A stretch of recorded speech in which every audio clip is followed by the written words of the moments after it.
七草病院は年金の範囲内で毎月の入院費用を賄う療養型の病院です。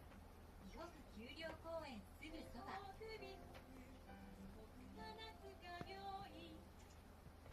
この星に誇れる技術を私たちは作っている。それは電気とガソリンのハイブリッド、三菱の PHEV。